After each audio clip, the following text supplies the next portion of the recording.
संस्कार, कांग्रेस का अंतिम संस्कार। भारतीय जनता पार्टी भी तो परिवारवाद है, वो तो दूध के धूली नहीं रह गई। भारतीय जनता पार्टी के लोग ये ना बोले कि परिवारवाद सिर्फ कांग्रेस करती है। क्या लगता है, बताइए किसकी सरकार बनेगी? यहाँ तो सब बीजेपी के ही बोल रहे, विकास हो रहा है, बीजेपी विकास। दो विचारधाराओं का चुनाव है। अपराधी बनाम संभ्रांत, भक्त बनाम नास्तिक, विकास करने वाले लोग और प्रदेश और देश का विनाश करने वाले लोग, दो विचारधारा का चुनाव है। भारतीय जनता पार्टी के हाथ में जनता जनार्दन सत्ता सौंप के ये मानती है कि हमने सही हाथों में ताकत दी है, इसलिए कहीं भी कोई वोट नहीं। हमारे जस्ट बगल में मुस्लिम भाई खड़े हैं, इन्होंने भगवा डाल रखा है। ये भगवा इस बात का सूचक है कि ये इसके तले बहुत महफूज हैं और ये पूर्णतः है, ये मानते हैं, ये मानते हैं काम हो रहा है, ये मानते हैं कि मेंबर ऑफ पार्लियामेंट से लेकर president of member of parliament और हमारे देश के प्रधानमंत्री तक सब के सब बहुत ईमानदार और बहुत विकास करने वाले लोग और सुरक्षित हाथ में सत्ता है, इसलिए कहीं कोई बट नहीं है। भारतीय जनता पार्टी की सरकार बनेगी। ये कांग्रेस अध्यक्ष है 30 साल पहले, वर्मा जैसे 30 साल का जो है कांग्रेस छोड़ करके ये उस्मान भाई आए हैं और ये सब देख रहे हैं कि हाँ सबका साथ सबका विकास होना चाहिए। पीएम मोदी ने कहा है कि मुस्लिमों यहाँ की अगर जो बोलते हैं ना प्रॉपर्टी पे सबसे पहला हक इस बार मुसलमानों का है, तो क्या नहीं लगता? नहीं, बिल्कुल लगता है, बिल्कुल लगता है, सही बात है। और हम लोग ये चाहते हैं कि बाहरी भगाओ और जिला बचाओ का नारा लगाते हुए कमल के फूल पर बटन दबा करके और भारतीय जनता पार्टी को जिता के और उनको जो है प्रधानमंत्री बनाया जाएगा उनको। और ये उस्मान भाई हमारे हैं, ये 30 साल कांग्रेस ढोए हैं, इनको सारी जानकारी है कि क्या करना है। देखिए 400 पार का नारा तो बीजेपी दे रही है, लेकिन कहा जा रहा है ईवीएम हैक हो जाता है इसलिए 400 पार। मैडम मैं बता रहा हूँ, ईवीएम नहीं हैक हो रहा है। जनता जनार्दन साथ है।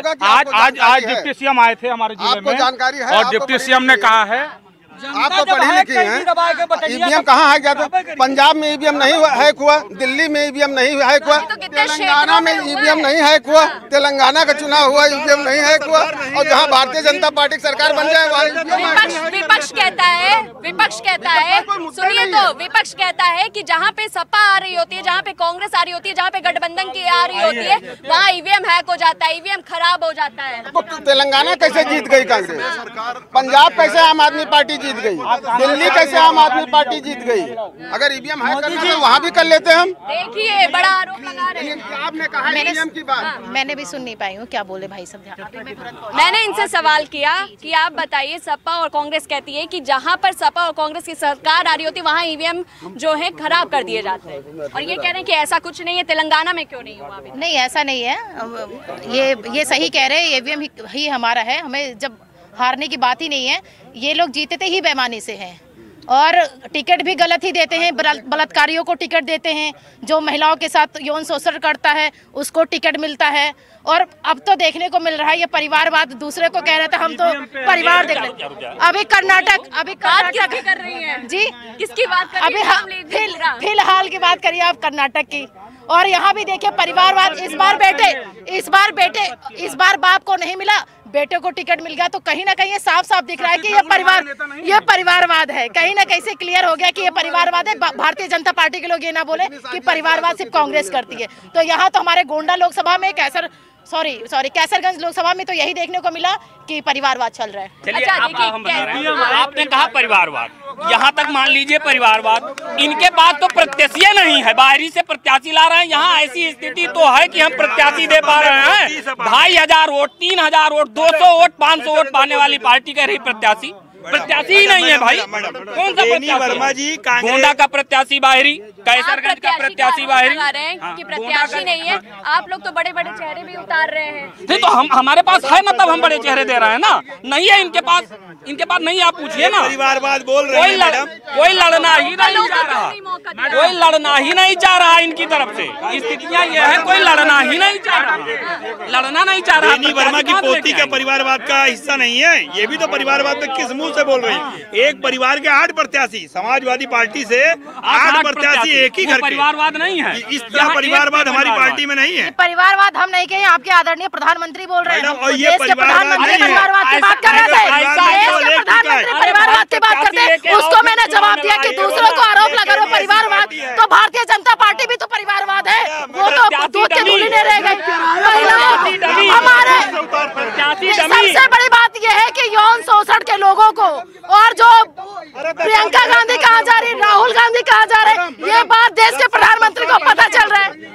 देश के प्रधानमंत्री को ये बात पता चल जा रही, प्रियंका गांधी कहा जा रही, राहुल गांधी कहाँ गए, सोनिया गांधी कहाँ, और यहाँ यौन शोषण 200 अश्लील वीडियो बना के महिलाओं के साथ और विदेश जर्मनी भाग जा रहा है। मोदी जी को पता नहीं चला, मोदी जी को नहीं पता, और उसको टिकट दिया जा रहा है। देखिए कितना बड़ा मैं बता, इन्होंने कहा है, इनका कहना है कि परिवारवाद, अगला मुख्यमंत्री समाजवादी पार्टी का कौन होगा ये हमें पता है। हमें पता है समाजवादी पार्टी से मुख्यमंत्री कौन होगा, भाजपा से उसका जवाब है, भाजपा का जवाब है कि यहाँ पे परिवारवाद को मिला। अरे ठीक है, डिस्टेंस होता रहता है, हमें नहीं पता। जहाँ तक बात रही कैसरगंज की कल जाके भाजपा की सीट क्लियर होती है कि ब्रिजभूषण शरण सिंह के लड़के पाते हैं टिकट। समाजवादी पार्टी के पास इनके खुद के प्रत्याशी भी नहीं है, ये कल तक क्लियर नहीं कर पाए। और ये इनके जिला अध्यक्ष बोलते हैं कि वो ए लड़ाएंगे तो हम भी लड़ाएंगे, लेकिन विपक्ष भी कह रहे हैं कि आपके पास भी प्रत्याशी नहीं है, तभी आप हीरोइनों को उतार दे रहे हैं। वो कहा कि गुजरात से लाके स्मृति ईरानी को वहाँ लेके आए, ये यहाँ गोंडा की बात कर रहे हैं, उसके बाबा यहाँ के सांसद, और यही उत्तर प्रदेश की बेटी, वो तो श्रेया वर्मा, मैडम श्रेया वर्मा उत्तर प्रदेश की बेटी है, बगल हमारा जनपद है बाराबंकी, इनको तो गुजरात से लाना पड़ा अमेठी के लिए। उत्तर प्रदेश में भाजपा कैंडिडेट नहीं मिले थे भाजपा से। स्मृति ईरानी से अपने वंश की सीट पर, स्मृति ईरानी के 5 साल के कार्यों से चुनाव लड़ी थी। 2014 में राहुल गांधी से चुनाव हार गई थी और ये चुनाव जीत गए थे, विपक्ष के नेता थे, ये दिखाई नहीं पड़े। स्मृति ईरानी हारने के बाद लगातार अब की बार इंडिया गठबंधन कांग्रेस का अंतिम संस्कार, अब की बार कांग्रेस का अंतिम संस्कार। कितनी बड़ा बयान दे रहे हैं कि अब की बार अंतिम संस्कार, राहुल गांधी के बाहर कितना बड़ा एक मिनट अभी आप ईवीएम हैक पे जो है चर्चा कर रही थी। सुप्रीम कोर्ट में ये लोग याचिका दाखिल किए थे कि ईवीएम से जो है बेईमानी होती है। सुप्रीम कोर्ट ने याचिका खारिज करते हुए सख्त हिदायत दिया कि दोबारा ये मामला सुप्रीम कोर्ट में नहीं आना चाहिए। ये लोग मुंह लटका के वापस चले आए। भारत में ईवीएम हैक जैसा कोई मामला नहीं है, ये सिर्फ झूठ का जुमला है। हारने वाले बोलते हैं। यहीं पे जो लोग मौजूद हैं उन्हीं को देश का आंकड़ा मानिए। 90-95% मोदी जी के साथ और भारतीय जनता पार्टी के विचारों से सहमत लोग हैं। महिलाओं की नहीं, पुरुषों की आंकड़ा देखा जाए, महिलाओं की नहीं। हमारे देश के राष्ट्रपति भी महिला नहीं, हम बोलना ये चाहते थे।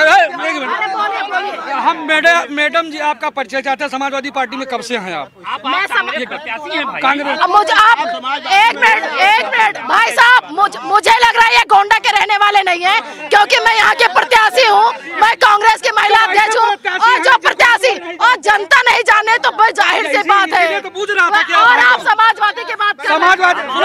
समाजवादी पार्टी की देवी पाटन मंडल की 4 सीटों में सुपड़ा साफ हो गया। राजा भैया जिंदाबाद।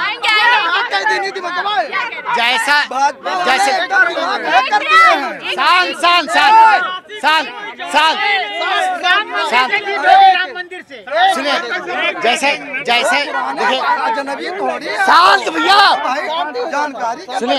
जैसे इन्होंने कहा, देखिए मैं किसी पार्टी से नहीं हूँ, लेकिन मैं बता रहा हूँ। जैसे इन्होंने कहा कि जो गोंडा का कैंडिडेट है सपा से है, डमी कैंडिडेट है, बता रहे हैं कि बाहर से आई है, तो मोदी जी गुजरात से बनारस आके लड़ते वो बाहरी नहीं हुए क्या? हाँ, मोदी जी बिल्कुल भाई साहब ने बिल्कुल सही कहा। मोदी जी भी गुजरात से आए, बनारस से लड़े। स्मृति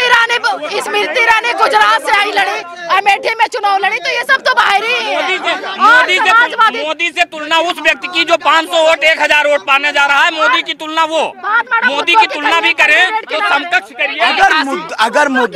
अगर मुद्दे की बात करें तो ये बताओ, जब बेनी प्रसाद वर्मा मंत्री रहे तो कौन कौन काम किन गोंडा मैया ने, और अगर 10 साल में जब से राजा भैया तब से काम देख लीजिए आप क्या क्या हुआ है। एक अंधेरे में गोंडा रहता था,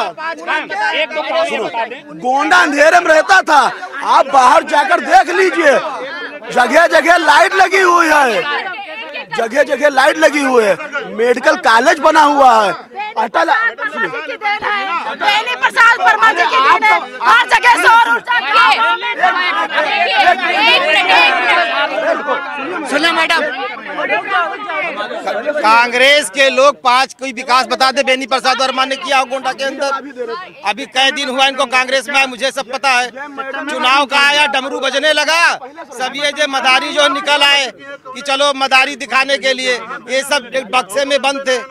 अब कोई इनको कैंडिडेट नहीं मिला, ये बाहर से लाए हुए, समझे, और ये चुनाव हो जाएगा भाग जाएंगे सब। ऐसे बेनी प्रसाद वर्मा ने चुनाव लड़ा और उसके बाद सब बेरिया बिस्तरा बांध के 12 भंकी भाग गए। अब चुनाव आया फिर सुनिए, हेलो मैडम, 5 काम इनसे सुनिए, हेलो मैडम 5 काम मैडम से पूछिए, कांग्रेस वहाँ का भारा 5 काम इनके सांसद क्या किए थे, और 10 काम हम बताए था कि गोंडा सांसद क्या क्या किए। चलिए ठीक है, एक बार लास्ट, अब की बार किसकी सरकार? गठबंधन की सरकार, अब की बार इंडिया गठबंधन, यहाँ से सिर्फ वर्मा जी चुनाव जीत रही है और भारी बहुमत। तो देखा आपने कि गोंडा की जनता जो है वो बीजेपी के साथ खड़ी हुई नजर आ रही है, स्थानीय मुद्दों पर वोट करेगी। अब ऐसे में देखना होगा कि आखिरकार गोंडा की जनता 4 जून को जो परिणाम सामने आएंगे, गोंडा की जनता किसके साथ खड़ी हुई नजर आएगी और किसके वादे उन्हें लुभाएंगे। कैमरा पर्सन अनिकेत के साथ मैं जूही तोमर, न्यूज़ 1 इंडिया।